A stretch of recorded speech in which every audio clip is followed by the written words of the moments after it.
So next topic is legalising assisted dying and whether you support it. 0207 862 2222. MPs are set to vote on the issue for the first time in 10 years in just a matter of weeks. That's after new laws were put forward by the Labour MP Kim Leadbeater. Keir Starmer has said he personally supports changing the law and MPs will be allowed to vote with their conscience rather than sticking to party lines. The leading assisted dying campaigner, Esther Rantzen, who has lung cancer, has celebrated the development, and you can see on the front page of the Express here, "I never thought I'd be alive to see the law change, but perhaps I will," says Esther.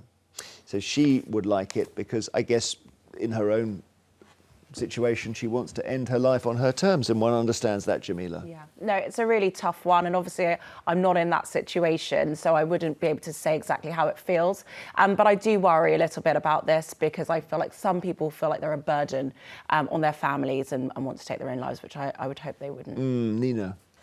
I am with Esther on this, very much so. We're kind of the generation that, you know, did things our own way. We've stuck around much longer than previous generations of this, and we've become accustomed to making our own decisions and having more control and autonomy over our lives. We've seen women come out of the sort of the tyranny of just being at home and with your families and being able to, with the contraceptive pill, giving us the choice to earn our own money. And so therefore we get to the end of our lives, we think, well, where's my choice in this? And I'm closer to it than the two of you. Well, and logically, but maybe not. Well, logically I am, and okay. Who knows? There's a number 9 bus and whatever. But I would not want to go on in a situation where I was just lingering and not having a life, just not being. What do you see as the argument against that, Jamila? Against assisted Yeah, dying. Against what Nina just said. I understand what you mean. I think sometimes people, there are always cases where you may be told you've got 4 weeks to live and you actually end up having 4 months, and it would be unfortunate if you were to, deprive your family of that time with you.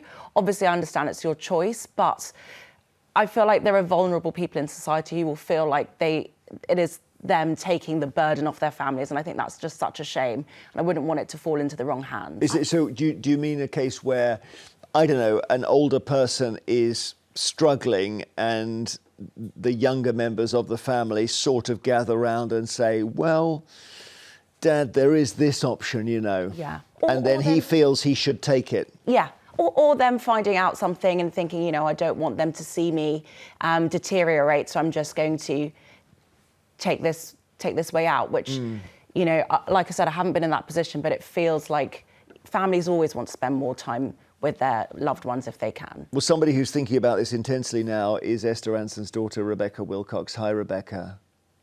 Hello. Well, it's been, I was going to say wonderful to see Esther talking in the last 24 hours and to hear her voice again, but obviously very difficult circumstances at the moment. It's very difficult, but this is something that we didn't think would happen so soon. I mean, obviously the process and strictures afterwards will mean that it might not help us as a family, but I'm really hoping that it helps everybody that I've met along the way on this campaign and the thousands of people I haven't met.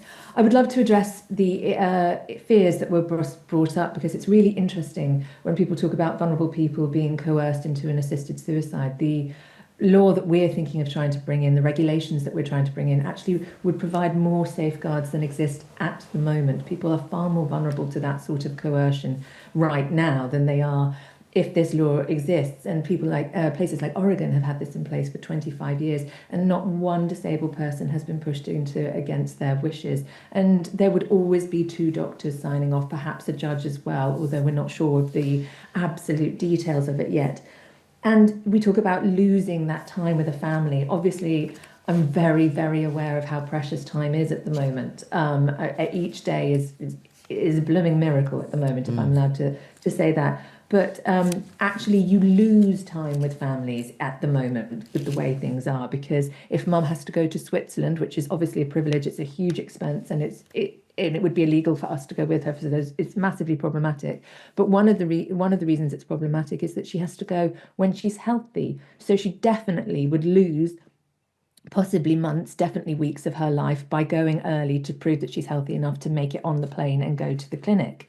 So that's one that puts that question to bed. It also the terminal diagnosis that we're talking about with 6 months left to live, it doesn't mean you get 6 months left to live and then you push a button. It means within that time frame, suddenly things go at a pace. Suddenly the pain massively increases. Suddenly the morphine, the opioids don't work. Suddenly it's awful and it's traumatic and it's suffering. And it's usually a couple of days. And that's when you take it. You don't take it when you've just got a terminal diagnosis of 6 months, because when Mum was first diagnosed, we thought this was going to go really fast. We thought we had weeks. And she has been put on this wonderful miracle drug, as we call it, and we've had 18 months. We would never have been considered for this assisted dying. We would not have approached it. It would not have been allowed for us. It's much further down the line. It's when there is no other option. And actually, it's shortening the death and it's not ending your life. Understood. Thank you very much, Rebecca, for speaking to us, and love to your mum. Thank you. Thank you. Thank you. There's a case in Holland which was strange recently, where a young Dutch woman was given her request to have assisted dying, and she had mental health problems. So that's the thing that's brought into this, but may not be relevant in this country. Tanya in Hertfordshire, what's your position on this? Well, I've known Dame Esther Rantzen for a long time, and of course Rebecca has put forward a lot of cases beautifully. But I lost my darling husband to cancer, and I have to tell you, it was horrendous.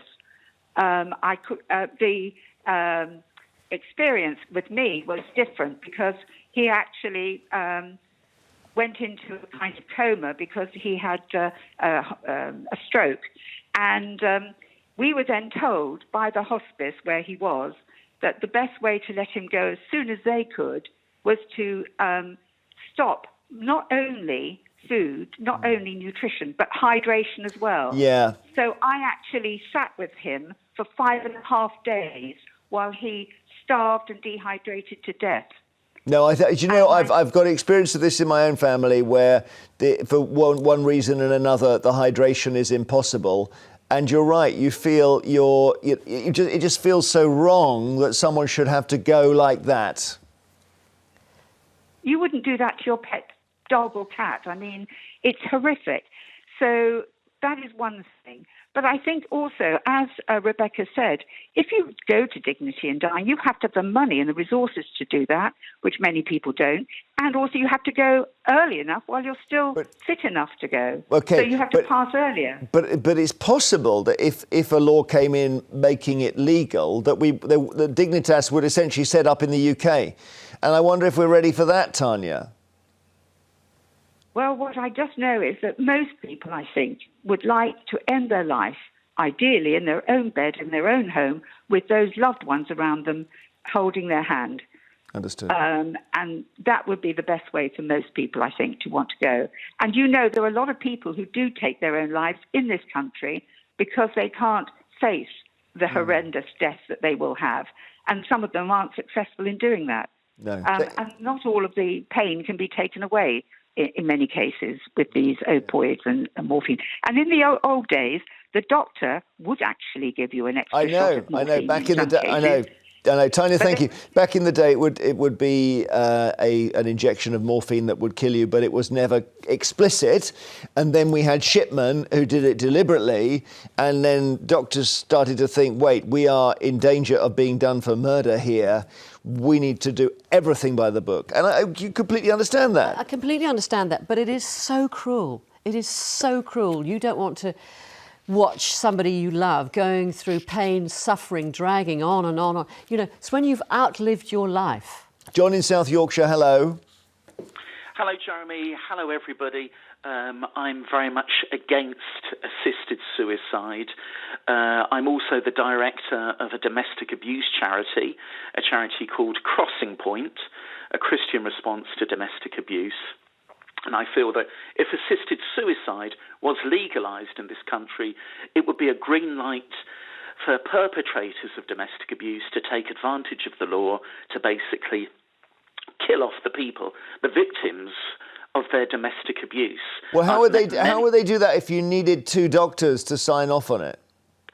That might be the case at first, Jeremy, but as we've seen with other laws in the past, like the laws on abortion, those laws have gradually been whittled down. Okay. Now, basically, with abortion, we have abortion on demand right up to term.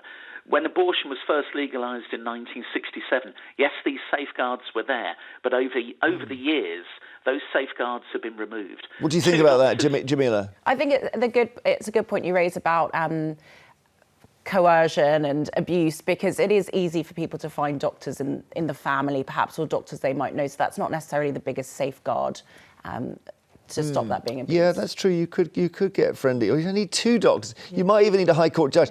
Just one sec. Alison in Cardiff, hello. Go on, Alison. Hey, Alison. Oh, OK, we'll try and get you back. I know you might be delayed watching the TV. Christopher in East Sussex, what would you like to say? Hi, yes. My experience, and I'm against it, is that my wife passed away while she was in hospital. A do not resuscitate was put in place without telling me or anyone else. So, as far as I'm concerned, they're already doing assisted dying without informing anyone. So this is like, it was called the Liverpool care pathway for a while, wasn't it? Where you would have some way of easing. I think it was trying to ease people towards death rather than anything predatory, Christopher, but you obviously felt you should have been part of that decision. Well, the policy states that they have to discuss it with either the patient, in which case they couldn't, or a relative, to let them know and then to have a discussion on it. There was no discussion. I was only informed once my wife had passed away by a junior doctor who mentioned that there was a do not resuscitate. Now, if that junior doctor hadn't informed me, then I would have only assumed that my wife had passed away, in hospital. I understand. Nina? That's completely wrong. I'm so sorry. No, it is. In a way, it would have been better if he hadn't told you, because then you wouldn't be sort of agonising about it now. That was completely wrong, and that's a specific case that should never happen. Christopher, thank you. Diane in Northumberland, do you believe we should have assisted dying made legal? Yes, definitely. Both my children know that if I end up with anything like this, cancer or whatever, that I don't want them to sit and watch me for weeks and months dying. Well, I was going to sort of just quibble a bit, because of course cancer isn't necessarily a death sentence now, and doctors are very reluctant now to say you've got 8 weeks to live, because they know they can be really wrong. My dear friend George Allagaya, who died, had an amazingly long life with cancer because of new remedies, and it was miraculous in a way.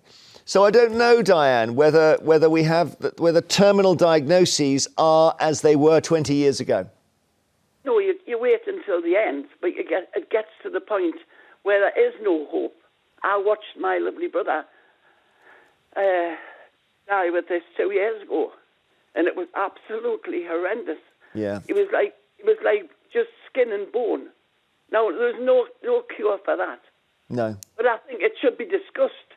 As I say, both my children know, if I get anything like that, I don't want to live. Okay. I do not want them to watch me go away the way my brother did. No. Thank you, Diane. Ellie has motor neuron disease, which is a brutal diagnosis, I know. Hello, Ellie. Hello. It can come at any time of life, I know, and I don't know what stage you were at in your life when you discovered you were ill. Well, I thought first that I had long COVID, because it started, the symptoms suddenly increased after I had COVID, and for a long time I thought I had COVID. But then finally, just over a year and a half ago, I was investigated, and they discovered that in fact it wasn't that. And then I was clasping at straw that it was something that could be treated, but it can't be treated. So a year ago, I was finally told that there was nothing they could do. Oh. So I got home. I could still get around with a Zimmer frame then, but I've only got slight use of my hands. I'm completely dependent on lovely carers. I can't fault them in any way. But if I was I am Dutch, by the way, and if I was in Holland, I would long since have discussed that when I can no longer use my hands, just please let me go. And I might bring it out till the very bitter end. There's a classic. Thank you. There's a classic example, isn't it, where somebody is. I'm so sorry, and it is the illness doctor's dread. That one. Ellie, my heart. Yeah, is we're thinking of you. I couldn't cope with that. I would not want to cope with it. If I had anything like that, I would just go. Yeah. Oh, Ellie, bless you. Thank you for calling. Your time is much more precious than ours, and we wish you well. Thank you.